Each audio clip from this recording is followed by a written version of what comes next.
इस्लामाबाद से लापता शहरी इमरान खान की बाजियाबी के केस में अहम पेशरफ्त, हुकूमत।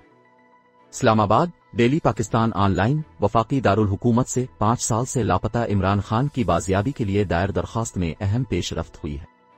तफसीलात के मुताबिक इस्लामाबाद हाई कोर्ट के चीफ जस्टिस अतहर मनअल्लाह ने लापता इमरान खान की बाजियाबी के लिए दायर दरखास्त पर समाअत की। Deputy attorney general Syed Mohammad Tayyab Shah ने इस्लामाबाद हाई कोर्ट को आगाह किया कि वफाकी हुकूमत ने लापता शहरी की फैमिली को अखराजात की मद में 16 लाख रुपए अदा कर दिए।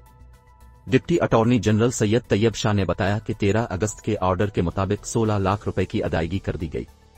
अफगानिस्तान में 17 मिलियन अफराद को भूख के खतरे का सामना, तवज्जो ना दी तो अलमिया बन सकता है। वजीर खारजा का इंतबा दरखास्त गुजार के वकील ने बताया कि कुछ अदायगी हुई है, लेकिन जो बयान हल्फी में जिक्र था मुकम्मल नहीं हुई। चीफ जस्टिस ने सेक्रेटरी इंसानी हुकूक को लापता शहरी की बाजियाबी का मामला देखने की हिदायत करते हुए कहा कि इससे बड़ी कोई इंसानी हुकूक की खिलाफ वर्जी हो सकती।